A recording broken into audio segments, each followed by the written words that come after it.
got on the train with $200. He couldn't see any harm in a friendly game of cards. What if the other men were strangers? And take Joe Collins. He's got a nice wife at home. But he met this girl at the bar, and she looked, after the first couple of drinks.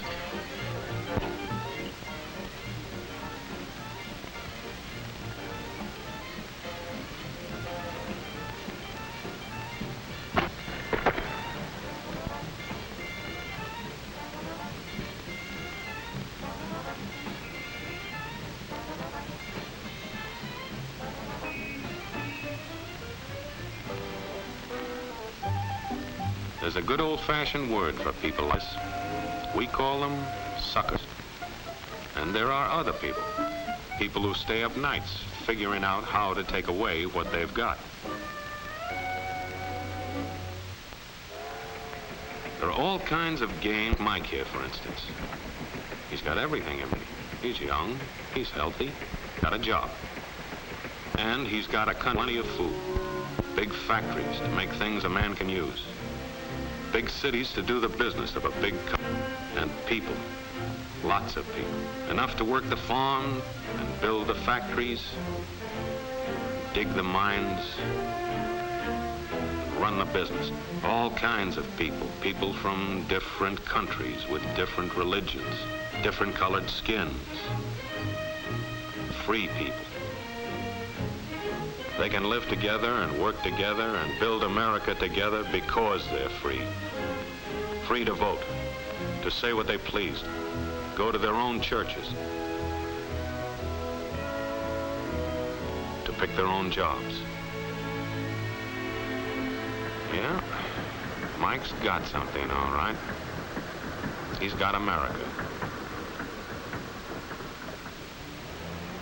But there are guys who stay up nights figuring out how to take that away from him.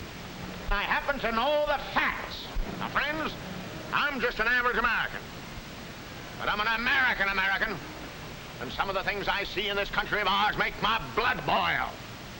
I see people with foreign money. I see Negroes holding jobs that belong to me and you. Now, I ask you, if we allow this thing to go on, what's going to become of us real Americans? I've heard this kind of talk before, but I never expected to hear it in America. This fellow seems to know what he's talking about. What are we real Americans going to do about it? You'll find it right here in this little pamphlet. The truth about Negroes and foreigners. The truth about the Catholic Church. Do you believe in that kind of talk? I don't know, makes pretty good sense to me. And I tell you, friends, we'll never be able to call this country our own until it's a country without. Without what? Yeah, without what? Without Negroes. Without alien foreigners. Without Catholics. Without Freemasons. You know these things. What's wrong with the Masons? I'm a Mason. Hey, that fellow's talking about me. And that makes a difference, doesn't it? These are your enemies. These are the people who are trying to take over our country. Now you know them. You know what they stand for. And it's up to you and me to fight them. Fight them and destroy them before they destroy us. Thank you.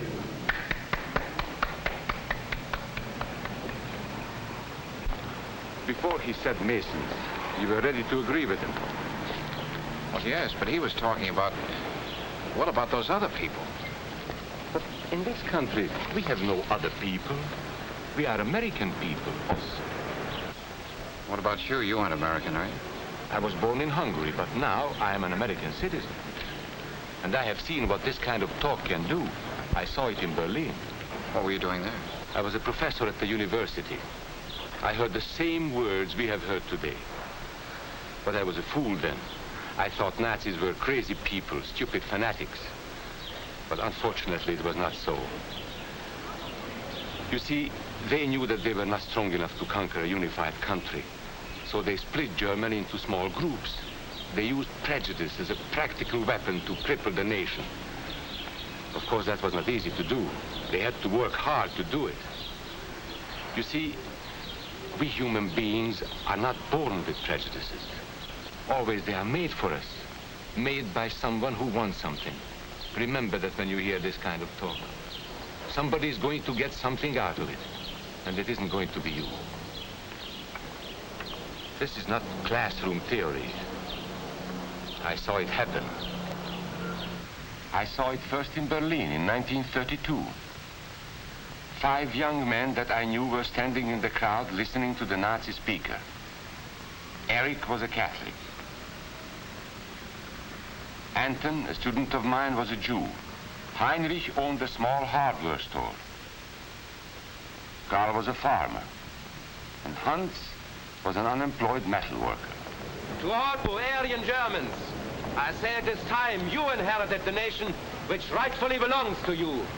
To you alone belongs the glorious destiny of the Greater Germany. The Nazi Party will provide land for the farmer, work for the worker, and profits for the small businessman. Who is getting these things now? The Jew.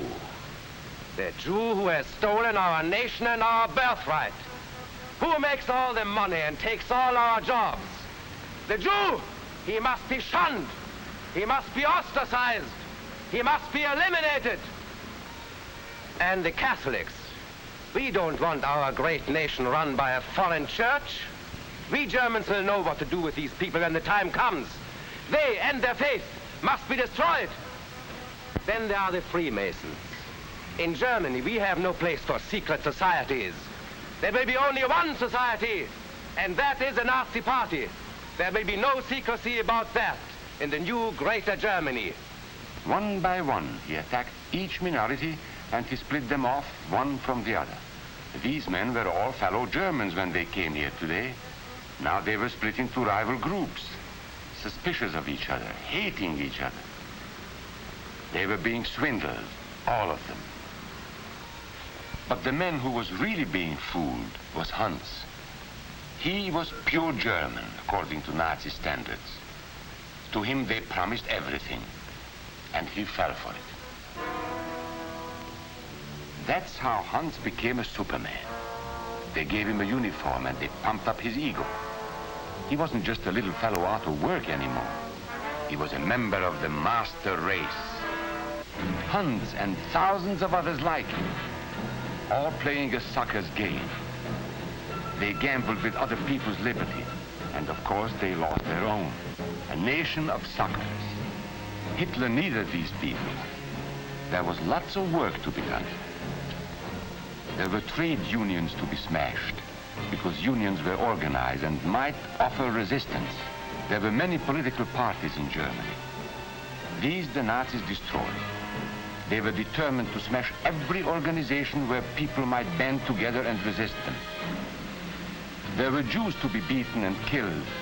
The Jews were not powerful, but they were a convenient excuse for all the nation's ills. And besides, a Nazi party member could not take over this man's store. Hundreds of Catholics were put in jail because the Catholic Church had strength and could resist the Nazi drive for power. They had split the nation into 100 pieces, and then one by one, they had destroyed the pieces. Over these broken pieces, the Nazis rode into power. One party, one nation, one religion. These men had won their struggle for power. They now ruled all of Germany. But still they had trouble with their oldest and most persistent enemy, the truth. They found that truth does not die easily, and so they decided to abolish truth. One great source of truth is literature, so they burned books, 20 million of them. Many great men in Germany who were spokesmen for truth were jailed or driven from their country. Teachers, writers, scientists. Education was discouraged.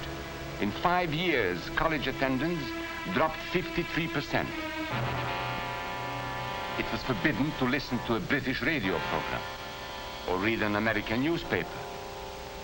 In Nazi Germany, you had to get your information from Dr. Goebbels. He knew what was best for you.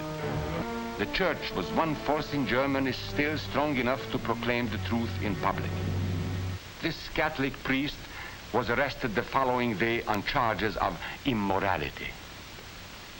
The Protestant church also continued to try and fight for truth. The Nazis put this man in a concentration camp. There were others who spoke for truth, and I am proud to say that educators were among them. And what, may I ask, is an Aryan? I don't know myself. But let us see what our present so-called authorities have to say about him. They say he is tall,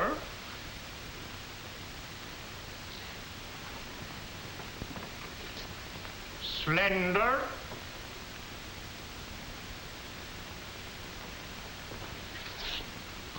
blue-eyed, and blonde. There is no Aryan race. And more important, there is no master race. There are people who may find these ideas convenient, but science cannot support them.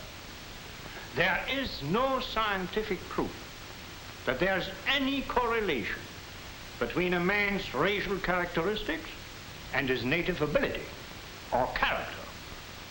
In all racial groups, we find the same range of potentialities.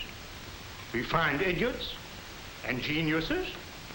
We find criminals and philanthropists. We must judge each man as an individual and not by the color of his skin or his eyes or by the length of his nose.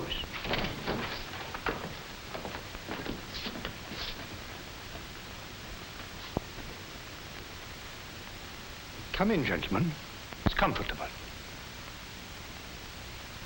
And remember that there is no master race. That is a scientific truth.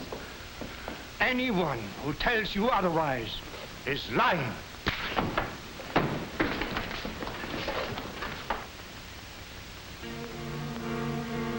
And so for all practical purposes, truth had been abolished in Germany. A lot of my German friends wondered what had hit them. How did it happen?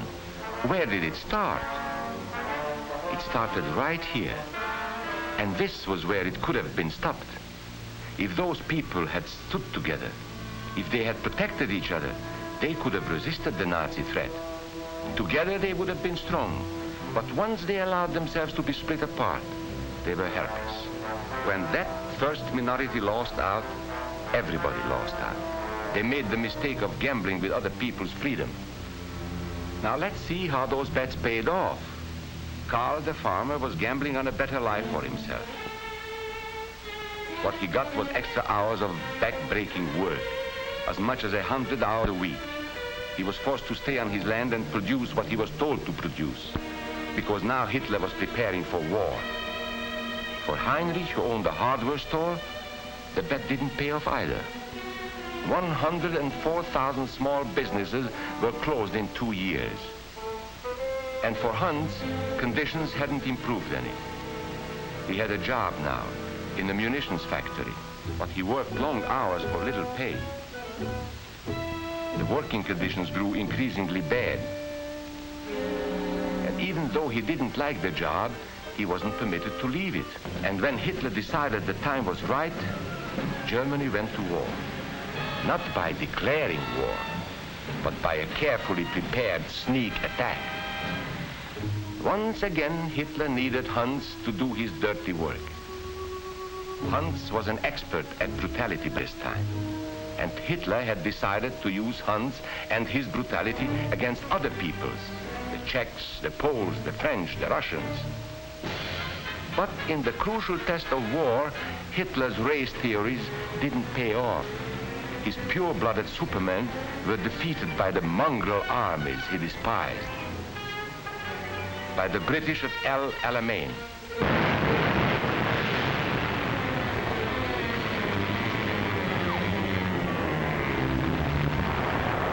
By the Russians at Stalingrad.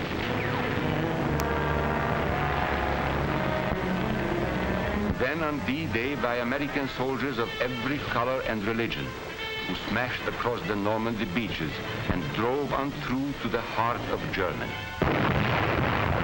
For the misguided Germans who had swallowed the Nazi bait, the Nazi game did not pay off.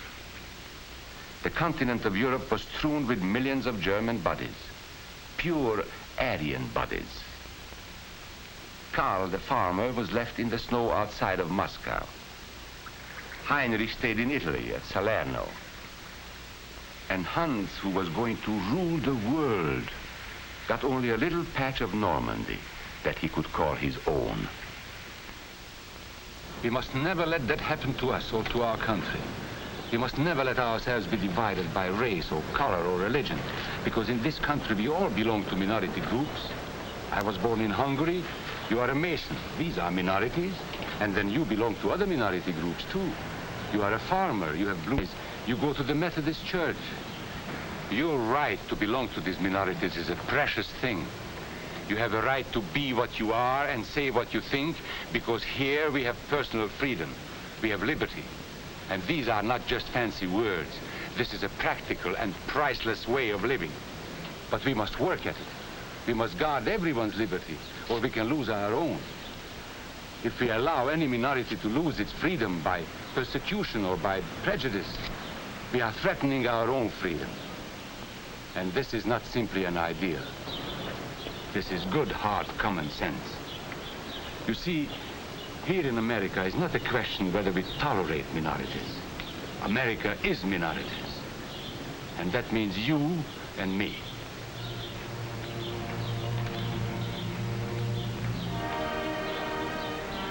So let's not be suckers.